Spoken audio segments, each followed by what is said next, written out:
Nosso tema é esse aí, ó. Hoje é aniversário da Mércia. Deus abençoe a vida da Mércia.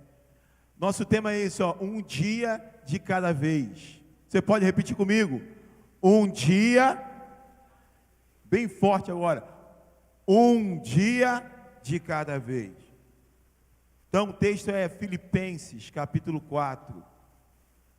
Você que está em casa aí também, acompanhando a gente. Filipenses, capítulo 4.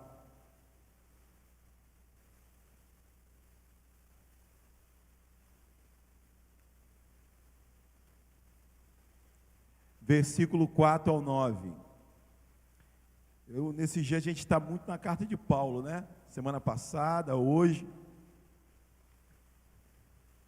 Filipenses 4, 4 ao 9. A gente vai ficar aí nesses textos. Diz assim: alegrai-vos sempre no Senhor. Outra vez digo, alegrai-vos.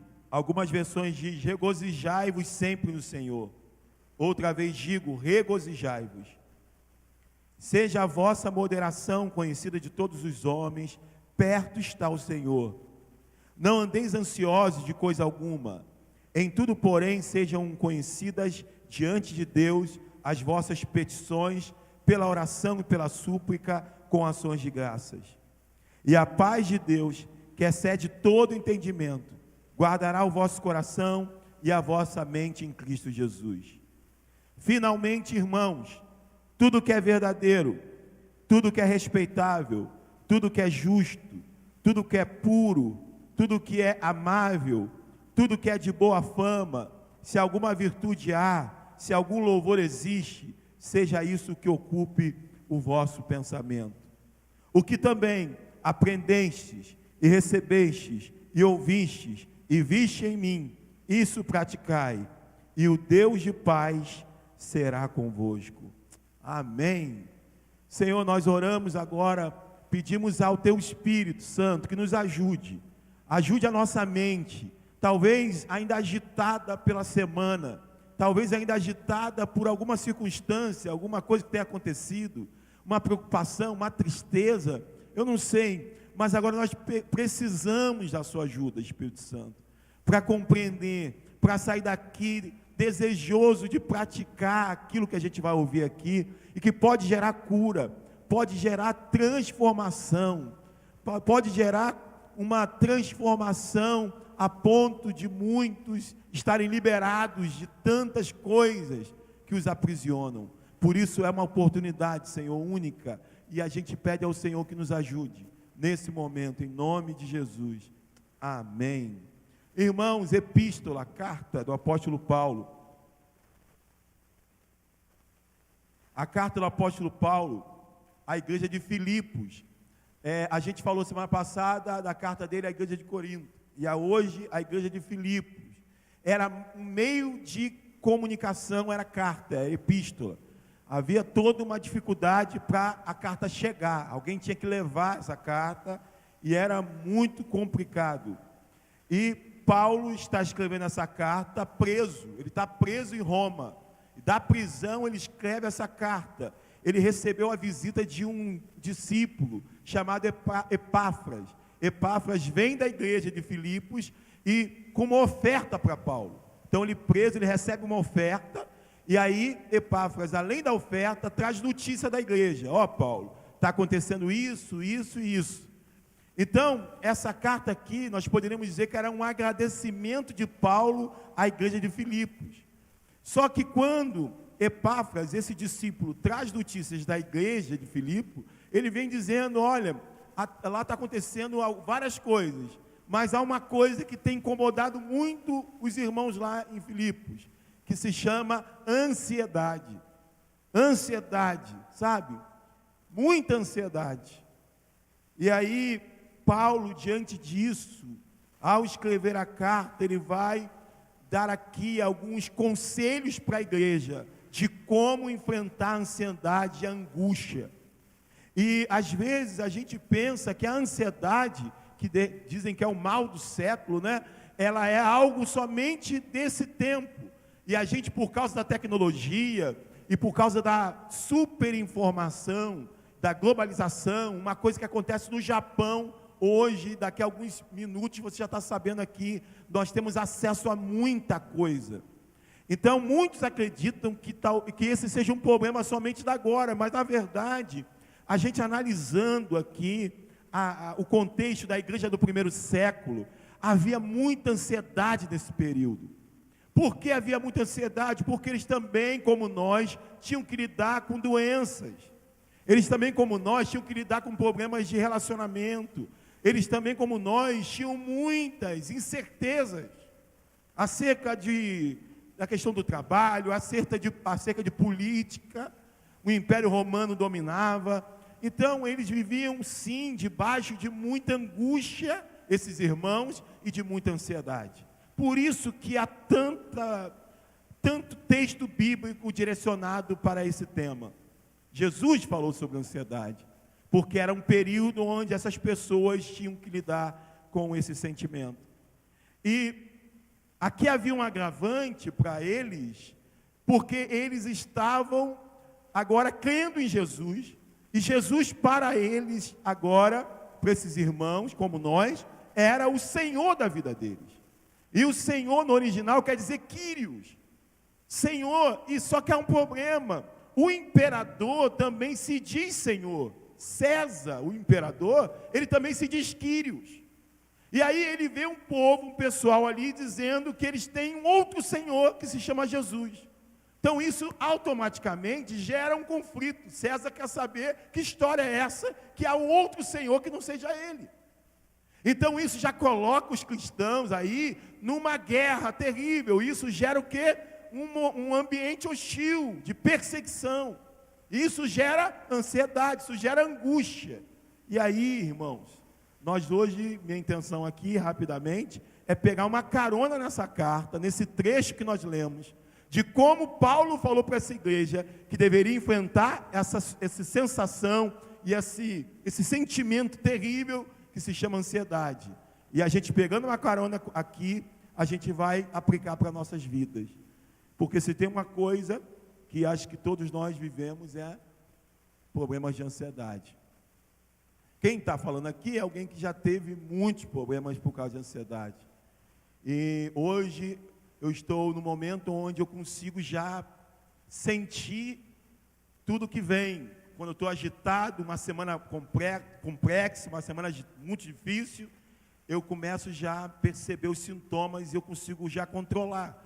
Mas é terrível quando você está no momento onde você perde o controle. E aí vem a síndrome do pânico, aí vem uma série de problemas. Então falar sobre isso é falar para muita gente, porque realmente é um problema que a gente vive todos os dias. Então,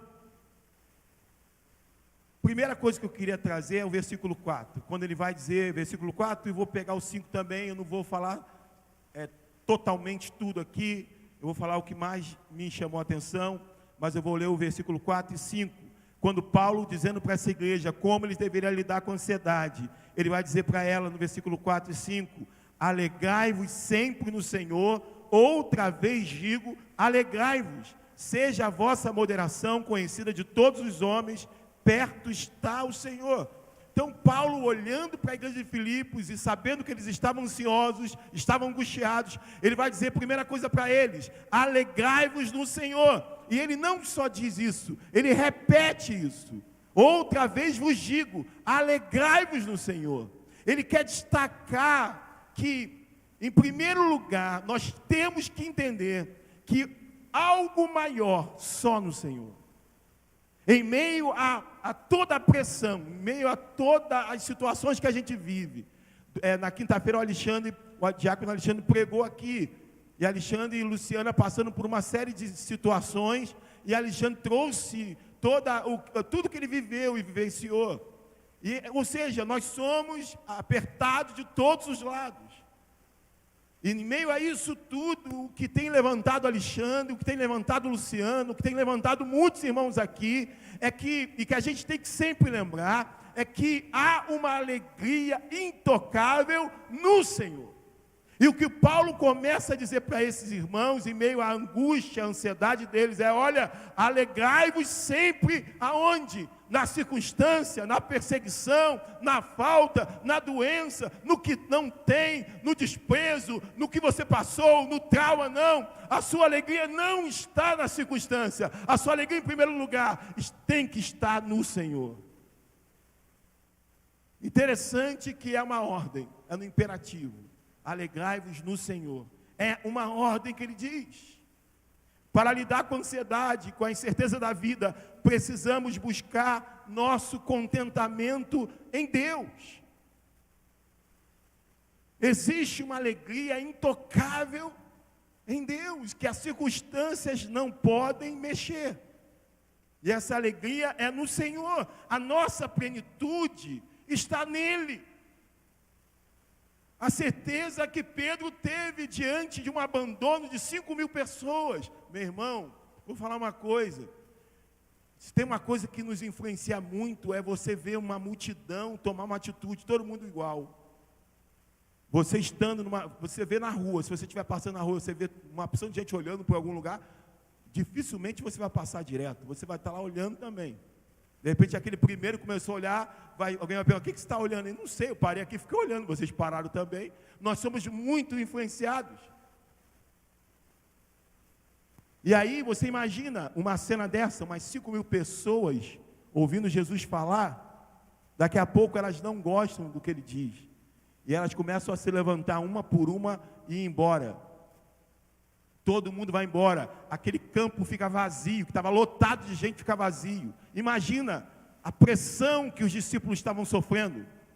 Aí, de repente, eu vou embora também, vou largar isso aqui é furada.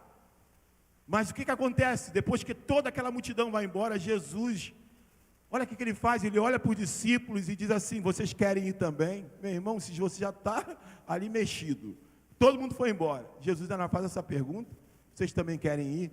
Pedro vai falar sobre aquilo que Paulo está dizendo para essa igreja. Ele vai dizer daquilo que está além de qualquer resposta humana.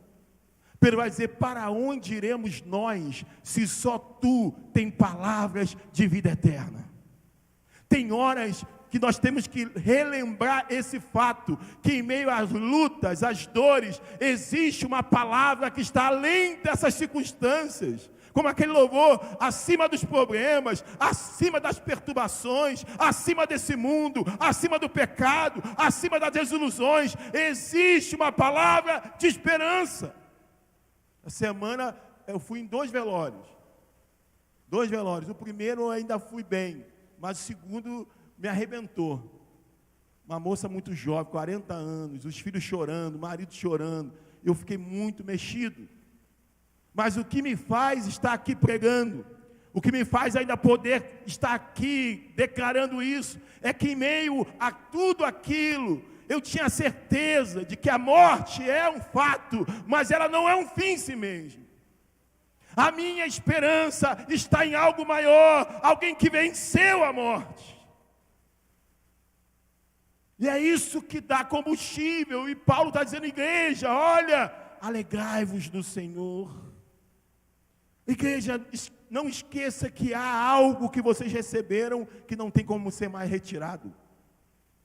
Que aquilo que 2 Coríntios 6,10 diz: entristecidos, mas sempre alegres. Há às vezes tristezas, como Elias ministrou aqui, às vezes há uma tristeza, uma angústia, mas há uma alegria que nunca mais te deixa. Você pode chorar, você pode sofrer, você pode se desgastar por fora, mas por dentro há uma renovação dentro de você. E é isso que nós temos que entender, e é isso que Paulo está dizendo para aqueles irmãos: ei, alegrai-vos no Senhor. Vocês não precisam que essa perseguição termine, vocês não precisam que a circunstância mude para que a alegria do Senhor seja acessada. Acessem a alegria do Senhor. A alegria do Senhor é a nossa força. Eu lembro, às vezes a gente lê relatos e a gente se sente tão distante, relatos bíblicos tão sérios, como o relato de Estevão, quando foi apedrejado, um dos primeiros diáconos da igreja chamado Estevão, foi apedrejado. E durante todo o apedrejamento de Estevão, ele se manteve com uma postura firme. E ele ficou com uma postura também angelical. Tanto que aquelas pessoas que o apedrejavam, em um certo momento, viram o rosto dele como de um anjo. Estevão não deixou toda aquela fúria e todas aquelas pedras que jogaram nele, que tiraram a vida dele, influenciar aquilo que ele estava vivenciando. Diz que certa hora ali, quando as pessoas estavam apedrejando, ele ergueu os braços para o céu, e diz que ele viu o céu aberto, e o Filho do Homem de pé para o receber, e aquelas pessoas jangavam as pedras. A cena era terrível por fora, mas a cena era maravilhosa por dentro. E eu lembro que nós estávamos fazendo um trabalho missionário num lugar, e eu nunca imaginei viver o que eu vivi. Eu ainda muito novo, eu devia estar com uns 17 anos, e a gente estava num colégio, fazendo um culto numa ilha, e naquela época havia muita perseguição. Eu tenho muita preocupação com essa questão de intolerância religiosa, porque eu já fui do tempo que a gente era o perseguido. E hoje as coisas se inverteram, e muitos de nós têm se tornado perseguidor daqueles que não comungam da mesma fé que a gente. Por isso todo o respeito tem que ter. Hoje pela manhã, no curso de obreiro, nós trouxemos aí para uma discussão nossa, e a gente vai continuar na próxima aula, uma situação que aconteceu aqui em Itaboraí, e a gente vai começar a aprender o que é divergir teologicamente de um outro segmento, ter sua posição, crer na palavra de Deus, que é a verdade, mas ainda assim saber o teu limite de fala, o que você pode falar, o que você não deve falar, porque eu não sirvo um Cristo que obriga ninguém a segui-lo. Acabei de dizer que uma multidão toda divergiu dele e foi embora, e nem os seus discípulos ele obrigou a segui-lo de forma obrigada. Ele disse: vocês querem também. Então Jesus não obriga ninguém a segui-lo. Ele respeita quem diverge dele, ele respeita quem não quer segui-lo, e nós, como seus discípulos, devemos respeitar aqueles que pensam diferente da gente, e aprender aonde vai o nosso limite, aonde vai o limite do que a gente fala, onde vai o limite do que a gente faz. Então nós temos que aprender isso. E eu estava naquele lugar ali, e de repente a gente viu que apagaram todas as luzes. A gente estava ali numa situação muito vulnerável, porque para voltar, para sair dali, a gente só saía de barco, não tinha como sair de outra forma. Apagaram as luzes, começaram a apedrejar aquela escola, aquele barulho ficou insuportável, e começou no início uma situação de muito medo. Mas uma coisa que aconteceu é que a gente não parou de cantar. Nós continuamos cantando, e a gente cantava, alguém orava, cantava outro louvor, outro orava, e a gente começou a cantar, mesmo em meio ao início ali do medo. E eu lembro que tinha alguns tijolos vazados, aqueles tijolos vazados, e as pessoas do lado de fora, tudo escuro, um breu, ninguém via nada, as pedras sendo jogadas, e pessoas passavam xingando. A gente ouvia a respiração das pessoas, as ameaças daquelas pessoas, mas a gente começou a cantar, e conforme a gente cantava e a gente orava, começou a vir uma alegria, começou a vir uma coragem. Irmãos, eu nunca tive uma experiência como aquela. Eu estava ali eu era capaz de morrer sem ter medo. E eu acho que é exatamente isso que Paulo está dizendo para essa igreja, que em meio às ameaças, em meio aos medos, em meio às situações que te cercam, existe uma alegria intocável em Deus. E no momento da adversidade, Ele vai estar do teu lado, Ele vai te estar sustentando, Ele vai estar te encorajando. Muito parecido com o que Paulo e Silas sofreram. Estavam presos, machucados, as costas todas machucadas, ensanguentadas, os pés e as mãos presos nas correntes, e eles cantavam e eles oravam ao Senhor. Eu fiquei pensando o ambiente, o contraste do que estava acontecendo ali, porque era um ambiente insalubre, um ambiente úmido, um ambiente mal cheiroso, e em meio a todo aquele ambiente terrível, louvores eram cantados e orações eram feitas, e diz que os presos escutavam. Em meio àquele ambiente, uma paz pôde reinar, no contraste daquela circunstância, no contraste do que estava sendo visto, no contraste da sua luta. Quando você começa a acessar essa alegria em Deus, você é capaz de, meio a esse turbilhão de coisas, ter uma alegria capaz de te fazer orar e cantar louvores a Ele. É aquilo que diz Atos capítulo 5, versículo 40 e 41, quando diz que, chamando os apóstolos, açoitaram, bateram neles e ordenaram-lhes que não falassem em nome de Jesus. Os soltaram e eles se retiraram do sinédrio regozijando. Olha que coisa! Alegres por terem sido considerados dignos de sofrer afrontas por esse nome. Como explicar uma alegria de alguém que foi machucado, que alguém que foi ofendido? É porque é alguém que acessa essa alegria que está no Senhor. Meu irmão, nós cristãos precisamos ter consciência dessa esperança. Nós precisamos lembrar uns aos outros que mesmo na dor, no desespero, na enfermidade, nós devemos consolar uns aos outros com o fato de que nossa vida tem um projeto maior, algo maior nos espera. Quando eu fui nos 2 enterros, eu preguei a mesma palavra, eu disse para aquelas pessoas: olha, vocês estão vendo aqui, a morte não é o fim. Há uma esperança para aqueles que morrem em Cristo Jesus. Há um encontro marcado. Não chorem como quem não tem esperança. Vocês podem chorar, não há mal nenhum em chorar. Vocês são pessoas, são gente. Chorem, mas chorem com esperança. Nós choramos com esperança. Por que nós choramos com esperança? Porque aquele que nos chamou ressuscitou. E se Ele ressuscitou, aqueles que morreram em Cristo ressuscitarão primeiro, diz a palavra. Isso é algo que nos levanta.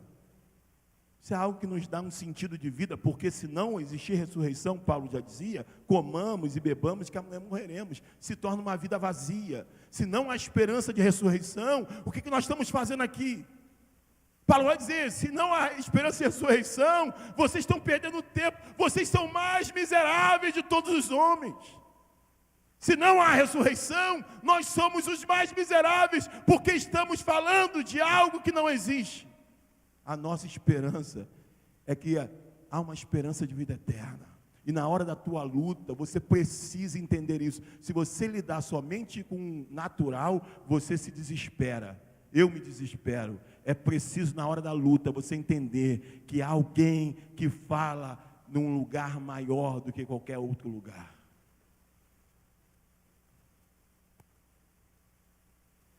Segundo ponto que eu queria destacar, o versículo 6. Quando ele vai dizer assim: não andeis ansiosos de coisa alguma.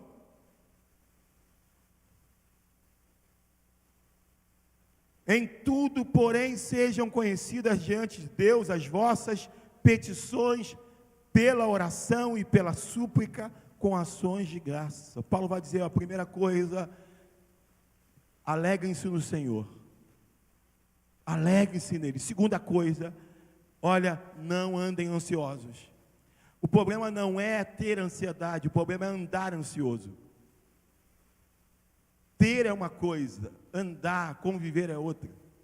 Todos teremos. Agora uma questão é a gente andar, a gente aceitar. Nós devemos sempre lutar, nós devemos sempre buscar tudo que ele está dizendo aqui. Primeiro, há uma alegria no Senhor. Segundo, não ande ansioso por coisa alguma. Em tudo, porém, sejam conhecidas diante de Deus as vossas petições, pela oração, pela súplica, com ações de graça. Sabe qual é o nosso erro, meu irmão, nesse sentido? A gente fica fazendo uma triagem do que cabe dizer a Deus ou o que não cabe, do que cabe a nós resolver. Nós ficamos achando que podemos. Nós ficamos achando que temos como suportar. Nós menosprezamos a dor que sofremos. o problema que temos para resolver, e nós achamos que nós somos capazes de resolver, e nós não colocamos diante de Deus. Tentamos resolver por nossas próprias forças. Daqui a pouco vem mais uma coisa, eu resolvo, e eu resolvo. Esse é o grande problema, nós fazemos uma triagem, ficamos brigando na nossa mente, achando que temos como suportar. Quando aqui é claro, coisa alguma, não retenha coisa alguma, não ande ansioso por coisa alguma, em tudo, porém, sejam conhecidas diante do Senhor. Ele está dizendo, não deixe de falar para o Senhor tudo que te preocupa. Fale para Ele suas petições, fale para Ele o que te incomoda, fale para Ele o que tira o teu sono, fale para Ele, põe para fora. Não tente argumentar como se você fosse capaz de algumas coisas, você consegue, não. Coloque tudo, se esvazie todos os dias diante dEle. Você quer viver e vencer todos os dias a ansiedade? Põe para fora tudo diante do Senhor. Vomite tudo que te incomoda diante dEle. Ele diz tudo, não andeis ansioso por coisa alguma, isso aqui não, isso aqui dá para... Não, ele está dizendo coisa alguma, a menor ou maior, ponha diante do Senhor. Faça esse exercício.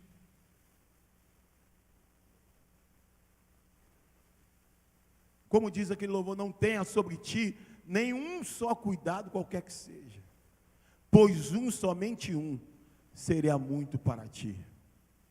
Não sei se você já teve a experiência de você viver uma situação diferente, que aos seus olhos aquilo era simples, mas que de repente aquilo desencadeou uma ansiedade. Você foi fazer uma coisa, isso aqui eu já domino. Daqui a pouco, do nada, você ficou ansioso. É exatamente isso, sabe por quê? Porque a gente acha que nós somos capazes de suportar. Ele está dizendo, em tudo, coloque diante dele. Às vezes eu fico brincando com minha esposa, ela quando tem as encomendas, e ela fica assim, ansiosa para entregar tudo direitinho, e ela começa a falar, ela fala com Deus, e ela explica para Deus como que é o bolo, e Senhor me ajuda, e não sei o que, e faz assim, ou seja, ela coloca tudo. Mas é um bolo, coloque tudo, é uma prova, coloque diante dele tudo, se esvazie todo dia. É a terapia, já viu a terapia? Quando você faz terapia, você sai de lá leve, você sai de lá radiante. Por quê? Porque isso faz bem, e você tem um Deus. É muito bom ter pessoas, é muito bom fazer terapia, mas nós também precisamos entender que nós temos também um Deus para nos ouvir. Você chegar e se derramar, Senhor, é isso, Senhor. Estou indo agora para o trabalho, e eu preciso vender, eu preciso bater essa meta. Há uma pressão no meu chefe. Senhor, eu te entrego o meu dia, eu te entrego minhas vendas. Mesmo que não aconteça, você já entregou aquele que tem todo o poder e toda a responsabilidade. Se não acontecer, você sabe que Ele tem um controle mesmo que não aconteça.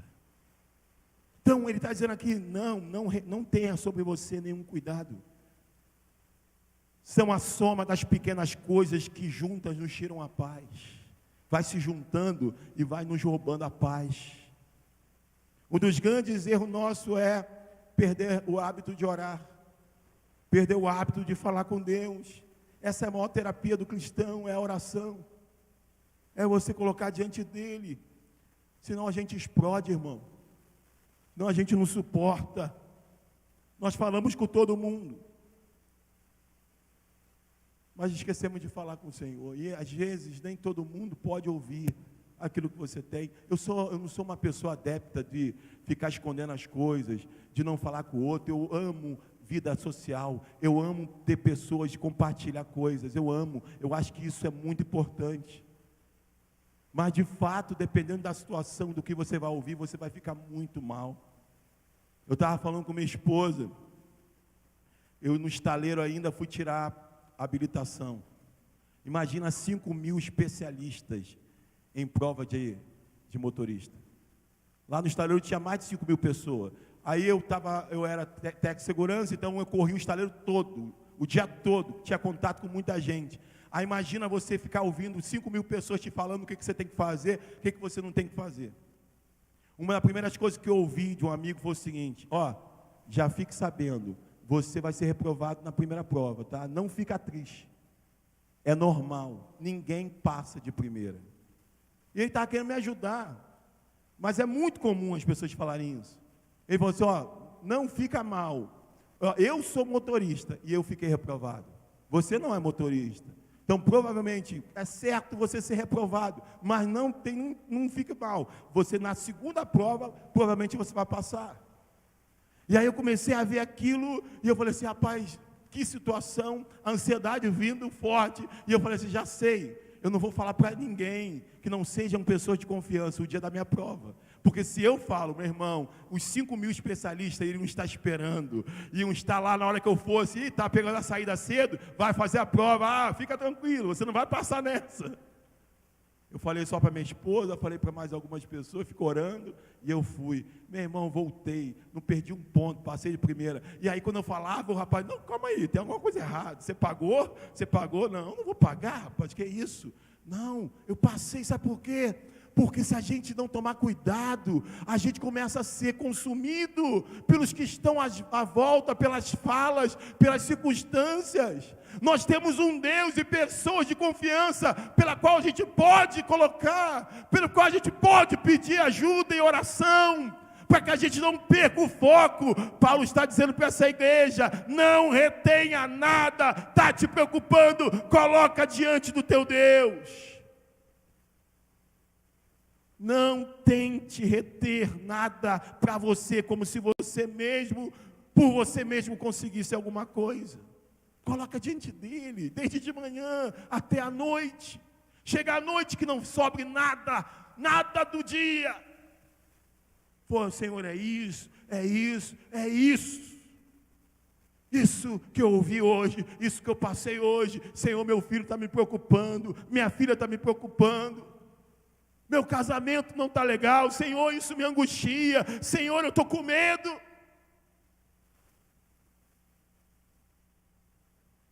Sabe, isso não é, a oração não é por você, não por Deus, é por você. A oração não é para Deus, é para você. Por isso que Ele pede para que você ore, porque Ele sabe que você precisa se relacionar com Ele, senão você fica fraco e desesperado. Ele vai dizer: não use de vãs repetições quando você for falar comigo. Eu já conheço o que você precisa. A minha ideia não é que você me conte o que eu não sei, eu já sei do que você precisa. A minha ideia é que você esteja liberado dentro de você, desse peso, desse fardo. Está cansado, vinde a mim. Quer água? Eu tenho água para te dar. Está com você? Eu tenho para você. Está angustiado? Eu sou manso e humilde de coração, e você encontra descanso para a sua vida em mim. Ele está dizendo: vem. A oração é para você ficar vazio daquilo que te puxa para trás, daquilo que tira teu sono, sua noite de dormir. Faça isso com ações de graça, faça isso crendo que eu vou fazer, e eu vou fazer muito mais, porque o que era mais importante já aconteceu, que é você buscar alegria em mim, e essa alegria ninguém mexe mais, é uma obra pronta, está consumado. Telestai é aquilo que pegavam lá o papiro de condenação, alguém acusado de um crime, e pegavam ali o papiro com aquelas condenações daquela pessoa, e escreviam quando ele era perdoado: telestai, quer dizer, está consumado, foi pago. Quando ele morreu, ele declarou: telestai, ele pagou o preço, não há nenhuma condenação para aqueles que estão em Cristo Jesus.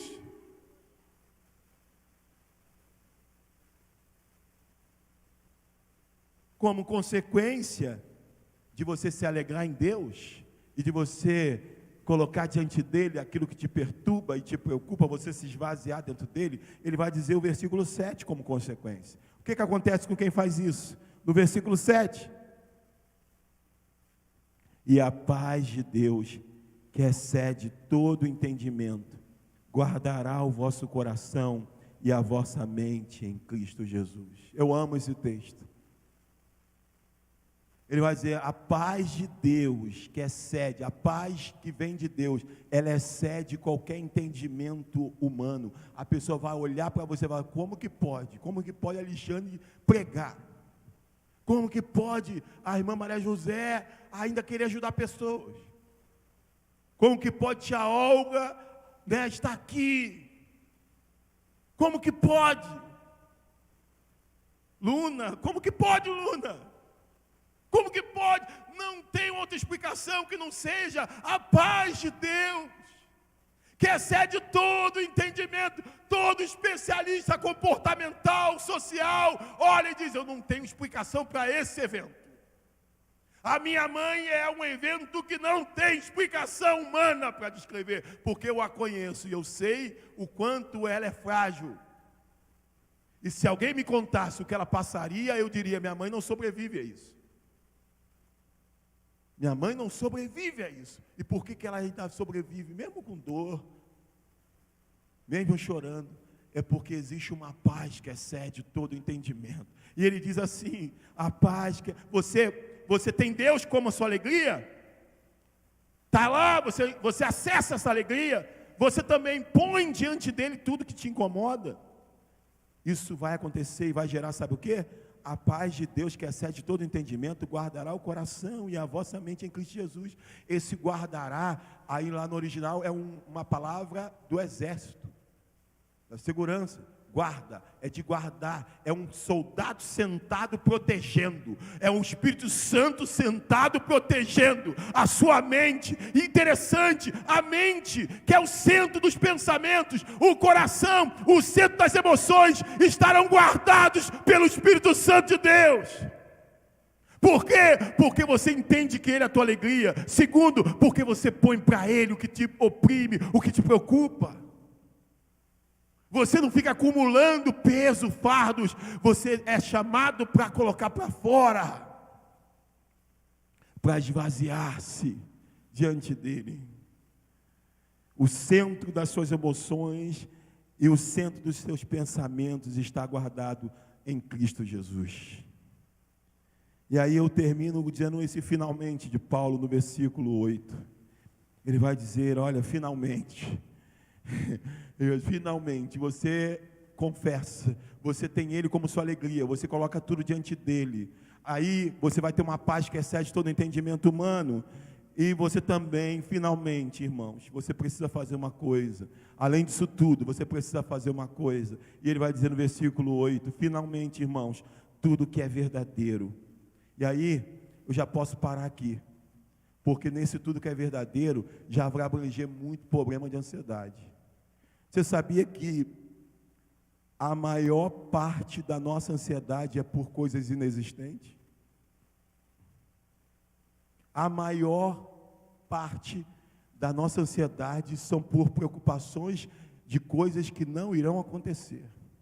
E ele diz assim, finalmente, irmãos, depois disso tudo, e depois de ter o seu coração e sua mente guardada em Cristo Jesus, e ter a paz que excede todo entendimento, vocês precisam ter um cuidado muito grande. Aquilo que vai ocupar teu coração, a tua mente, aquilo que vai ocupar tua mente, precisa ser algo verdadeiro. Não ocupe sua mente com mentiras, não ocupe sua mente com aquilo que te disseram e falaram que você é, e que vai acontecer, e que vai dar errado, que você não vai passar, que vai isso. Não, isso não é. Imagina que aquilo tirou meu sono, imagina que aquilo me deixou preocupado, imagina que aquilo roubou dias e horas preciosas da minha vida, e chegou lá, eu passei.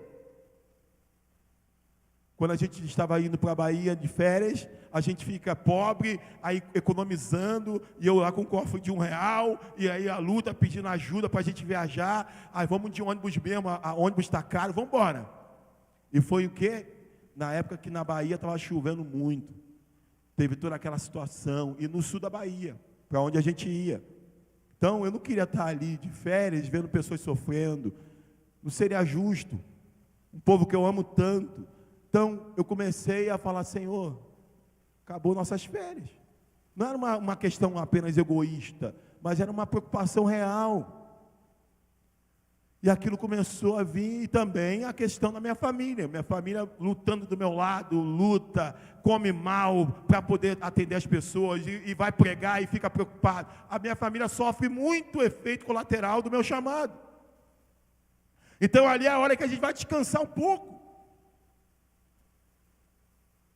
E aí eu pensei, vou ter que cancelar as férias. Chovendo, tragédia, coisa terrível. E comecei a ficar preocupado. Passagem comprada, tudo, comecei a ficar preocupado, comecei a querer perder noite do sono. E aí depois tudo se acalmou, tudo, graças a Deus, muita gente ali foi resgatado, recuperou perdeu muita coisa, mas muitas pessoas foram ajudadas, estão reconstruindo muitas cidades. Mas o que eu quero dizer com isso, que eu pude ir, pude chegar ali, e pude ter minhas férias, pude ter convívio com aquelas pessoas que eu amo, pude estar com meus irmãos ali, e eu fiquei pensando quantas coisas que nós deixamos de viver, que não irão acontecer. Quantas coisas que a gente nem arrisca, porque já dissemos que vai dar errado. Já entramos derrotados antes de lutar. Ele está dizendo, tudo que é verdadeiro tem que ocupar a tua mente. Não são as mentiras que falaram ou que você mesmo está pensando. Mas eu volto a dizer, o que mais ocupa a mente da gente, de pessoas ansiosas, a maioria delas são mentiras. E a gente precisa tomar cuidado com isso, porque você pode estar sem dormir por algo que não vai acontecer, como aquelas mulheres chorando por Jesus e Jesus ressuscitado. Mulheres, porque vocês choram por alguém que está vivo? Tem coisa pior do que isso. Lá na igreja El Shaddai de Niterói, nós choramos por um rapaz que disseram que tinha morrido. Passou depois de 2 semanas, o rapaz apareceu. Todo mundo ficou com medo, achando que era fantasma. Choramos por um rapaz que estava vivo. Tem coisa pior, muitas coisas que você chora, possivelmente não são reais, porque nós somos extremamente pessimistas. Nossos cálculos sempre são para o pior, nunca para o melhor. Nós somos assim, a natureza humana é assim, o povo de Israel era assim. Cuidado com as mentiras que a tua mente começa a produzir. Cuidado com as mentiras que falam para você e você acreditou. Cuidado, porque ele está dizendo, ei, finalmente, irmãos, tudo que é verdadeiro, o que tem que ocupar a tua mente é a verdade, não mentiras.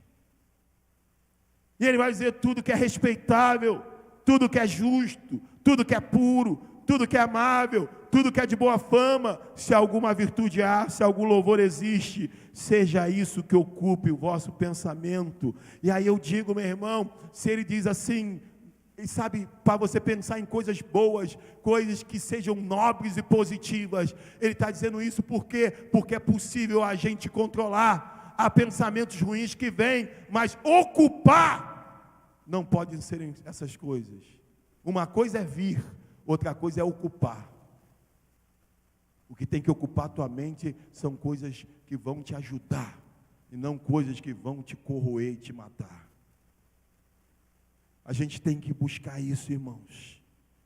Eu lembro que um dos primeiros empregos meu, eu fui para trabalhar numa empresa de segurança.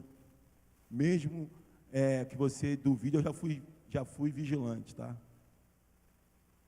E eu fui para aquela empresa, eu sempre conto essa história, cheguei ali e havia muito medo no meu coração, porque antes de eu começar nessa empresa, eu já tinha tentado outras, e havia um ambiente de empresa de vigilância de muita corrupção e de muita empresa de fachada, onde você começava a trabalhar, você não recebia e você ficava ali frustrado. Então eu tinha uma preocupação muito grande de estar sendo enganado.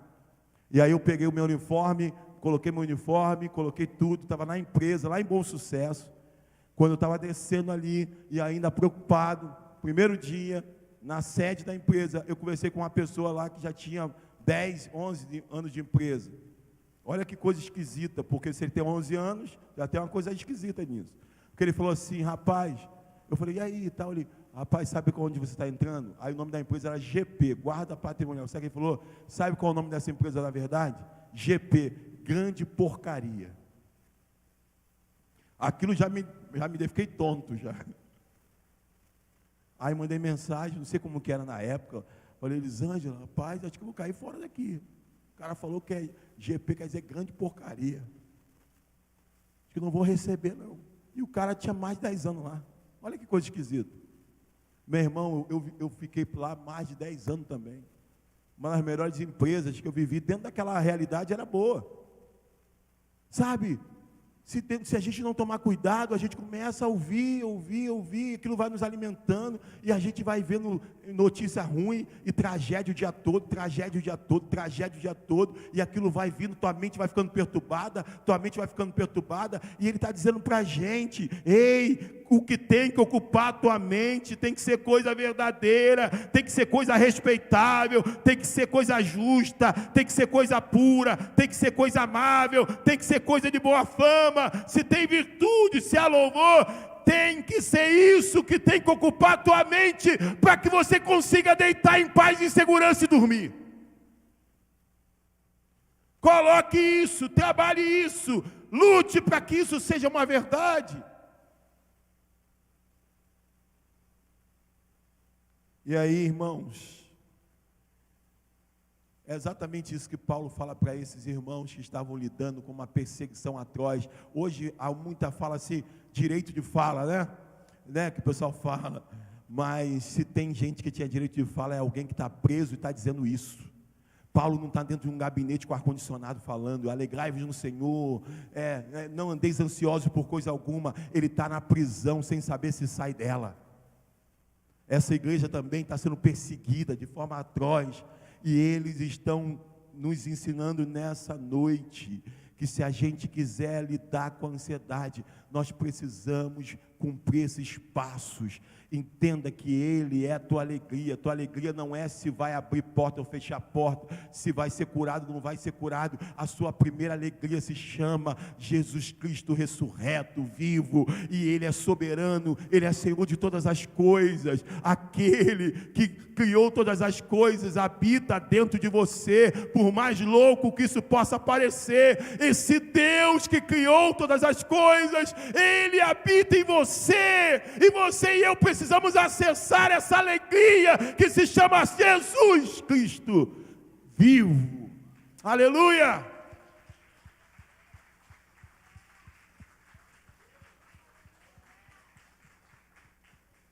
E eu termino com Paulo dizendo o seguinte, versículo 9: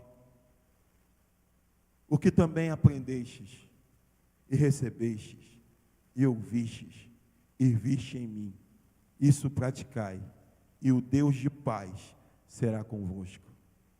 Paulo está dizendo para eles assim, ei, Paulo, com todas essas vivências de luta, está dizendo assim, ei, o que vocês aprenderam de mim, o que vocês receberam de mim, o que vocês ouviram de mim, e o que vocês viram em mim, vocês devem praticar.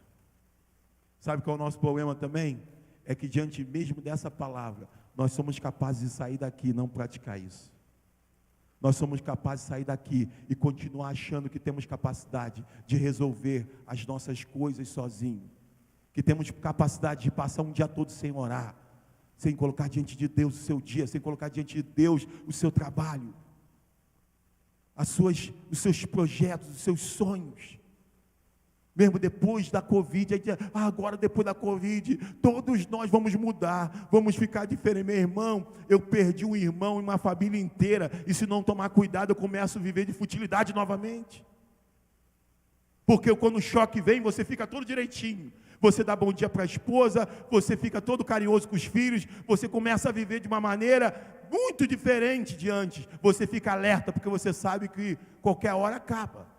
Mas daqui a pouco você começa a acostumar e você começa a achar que a sua vida é aqui. Como Elias falou, nós somos peregrinos e forasteiros. É preciso a gente sair daqui decidido a praticar isso. Você está com problema de ansiedade, você está sofrendo, você está com dificuldade de dormir, o negócio está feio para você nessa questão. Ei, nós ouvimos aqui o segredo. Saímos daqui decididos a fazer do nosso Deus o nosso terapeuta. Embora você possa ter pessoas que fazem um trabalho incrível, e tem que ter mesmo esse diálogo com pessoas, porque tem coisas que você precisa de gente como você, gente de confiança, que você se abre. Mas que nós saímos daqui com esse desafio, Paulo vai dizendo, pratiquem, o que vocês viram em mim, o que vocês ouviram. Nós ouvimos, engordamos, ficamos muito sábios, mas não praticamos. Hoje nós somos desafiados por essa palavra a colocar em prática. E a gente começar a vivenciar coisas tremendas, curas tremendas. Talvez você esteja entre o desafio de deixar de tomar remédio.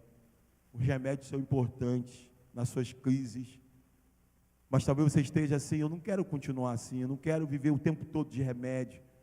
Quem sabe hoje não é o início de uma caminhada de você começar a abandonar esses remédios com acompanhamento médico.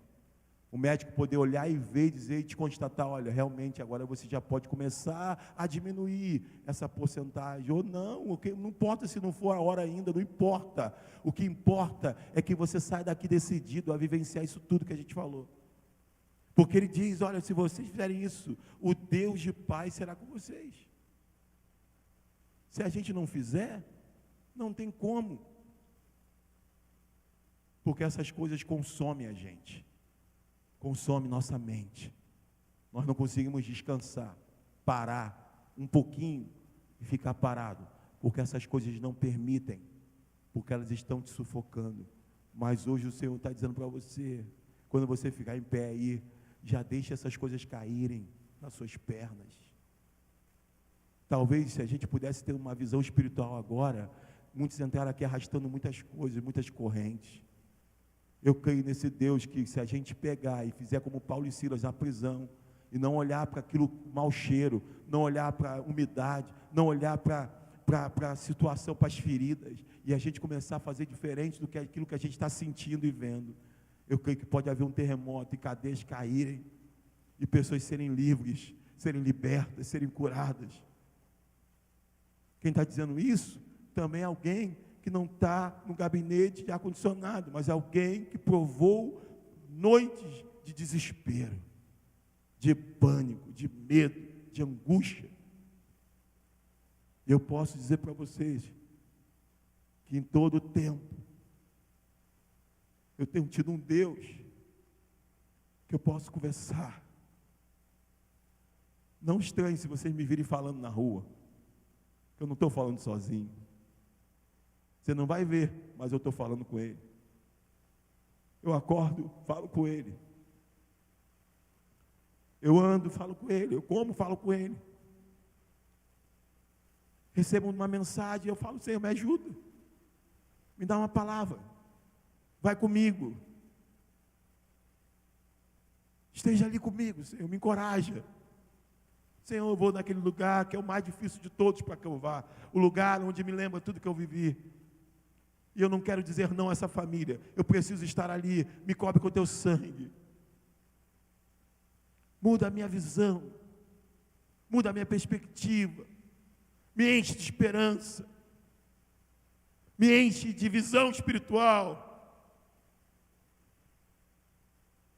Pessoas aqui estão vivendo com traumas, com medos, com angústia, pensando que isso é teu, você precisa botar isso hoje diante dele, isso que te machucou, isso que te fizeram, eu digo para você, isso não vai sair totalmente, a marca ficará, mas esse peso e esse fardo, há alguém disposto a carregar por você, há alguém que cravou a tua dívida na cruz, para que essa culpa você não carregue mais, você não precisa voltar com esses fardos. Uma vez eu vi uma pessoa, um morador de rua, e ele tinha muitas bolsas, eram tantas bolsas, que ele deixava parte das bolsas dele lá, e ele trazia algumas para cá, daqui a pouco ele ia lá, buscava, botava aqui, e ele pegava aqui e levava para lá. Muitas vezes a gente está andando assim. Hoje o Senhor está dizendo para você e para mim, coloque diante de mim tudo, Tudo, tudo, tudo, tudo, tudo. Vamos ficar de pé. Queria cantar essa canção que fala isso. Não tenha sobre ti nenhum cuidado qualquer que seja, pois somente um seria muito para você. É meu, somente meu todo o trabalho. E o teu trabalho é descansar em mim. Isso é uma luta porque a gente fica tentando disputar. A gente quer conquistar pelo nosso braço e a gente não aceita que a gente tem uma graça, um favor imerecido.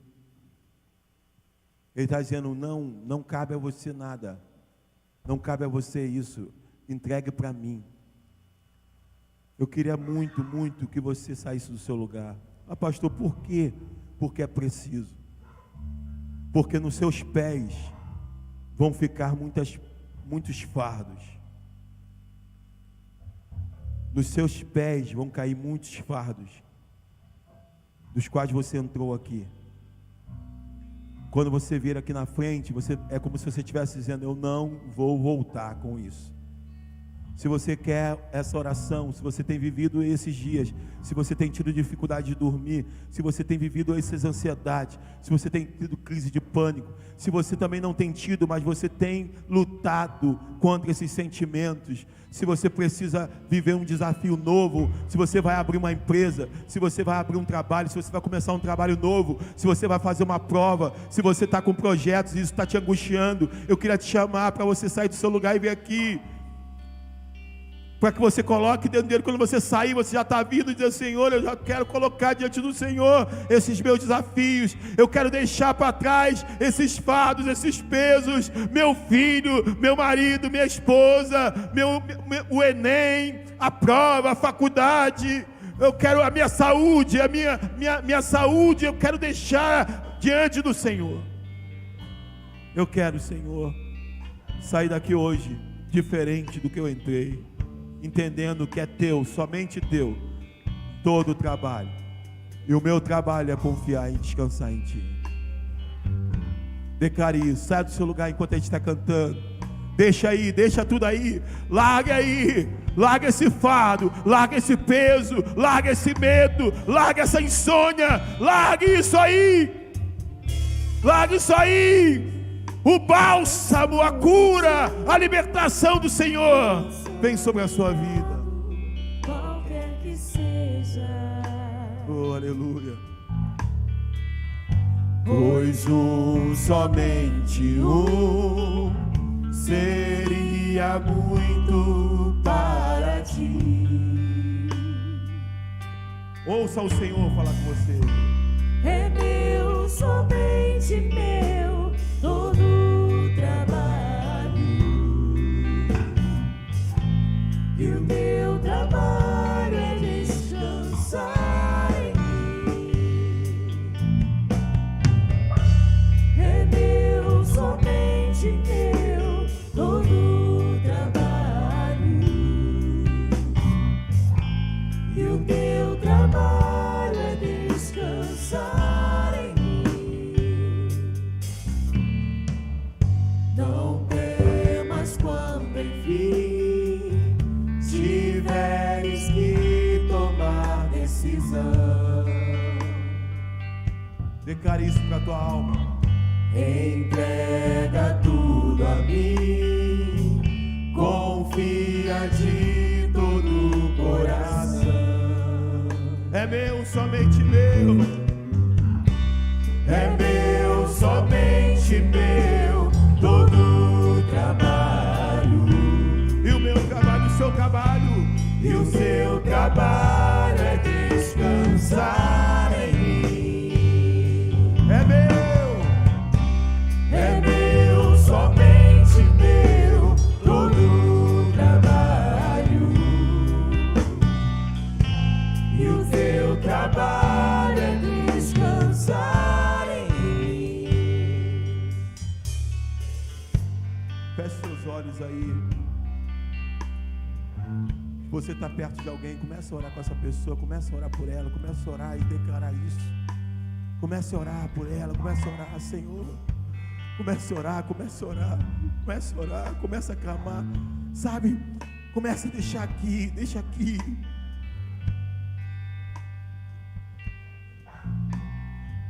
Deixa aqui, todo fardo,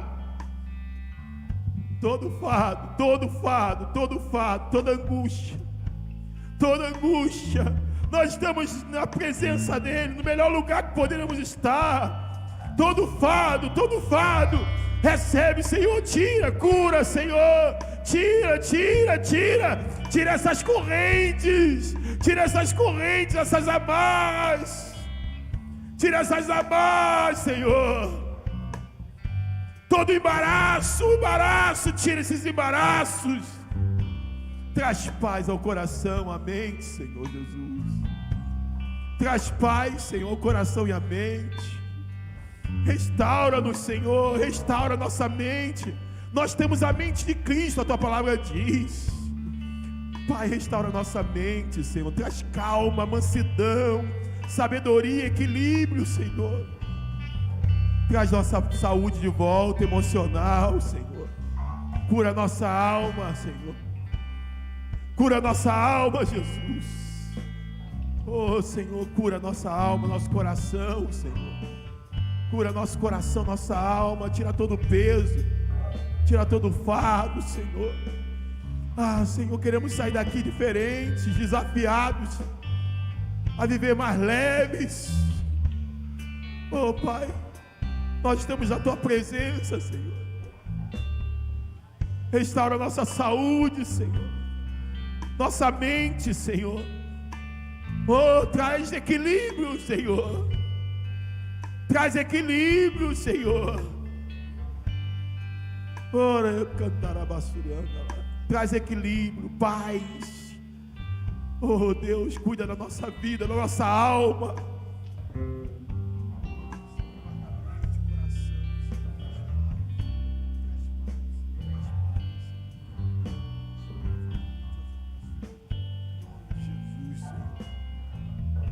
Agora você não vai cantar, você vai só ouvir. Enquanto você recebe a oração aí, você vai só ouvir essa canção, porque essa canção é para ser ouvida.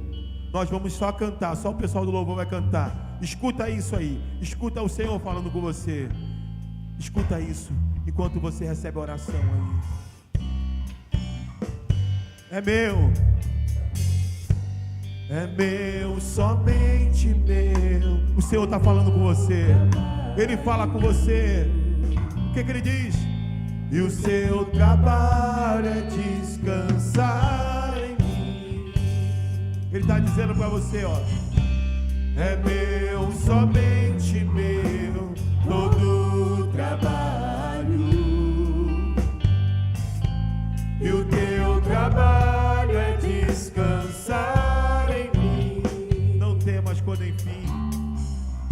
Não temas quando Escute isso, escute. tiveres que tomar decisão. Olha o que ele diz para você, ó. Entrega tudo a mim. Confia de todo o coração. Confia de todo o coração. Aceite isso, aceite. É meu, somente meu, todo o trabalho. E o teu trabalho é descansar em mim. É meu, somente meu, todo o trabalho. E o teu trabalho é descansar em mim. Eu queria pedir algo para vocês que Deus colocou no meu coração. Que vocês virassem para lá, para onde vocês estavam sentados. Vire para onde vocês estavam sentados. Só vira. O Senhor colocou isso no meu coração. Aonde vocês estavam sentados, tem fardos que estão lá. E que nós precisamos agora entender que quando nós voltarmos para lá, eles não pertencem mais a gente. Estenda a sua mão e começa a repreender. Começa a repreender. Começa a repreender e dizer: eu não vou pegar esse fardo de volta. Eu já entreguei, eu já me desfiz dele. Eu vou voltar, eu vou viver desafios ainda. Esses desafios são diários, mas eu não vou ficar com esses fardos. Eu não vou acumular essas responsabilidades, porque hoje eu aprendi que eu tenho alguém a compartilhar. Eles não me pertencem. E aquilo que o diabo quer, que te amarrar de novo, te recolocar esse fardo, eu profetizo em nome de Jesus, que hoje, ao sair daqui, esses fardos não serão levados de volta. Senhor, nesse momento, em nome de Jesus, nós somos desafiados a exercer nossa fé e a começar a vivenciar, porque, Pai, a mente, ela é uma batalha todos os dias. Mas o Senhor diz na sua palavra que a paz do Senhor, que excede todo entendimento, guardará os nossos corações e os nossos pensamentos em Cristo Jesus. Há um guarda, gente. Há um guarda, alguém guardando, alguém vigiando, alguém que vai estar de guarda na tua mente, alguém que vai estar de guarda no teu coração. É o Espírito Consolador, é o Espírito Santo do Senhor, que vai te ajudar. Em paz me deitarei e dormirei, porque só tu me faz repousar em segurança. Essa é a palavra para você em nome de Jesus. Quem pode aplaudir o Senhor e voltar para o seu lugar confiante? Glória a Deus.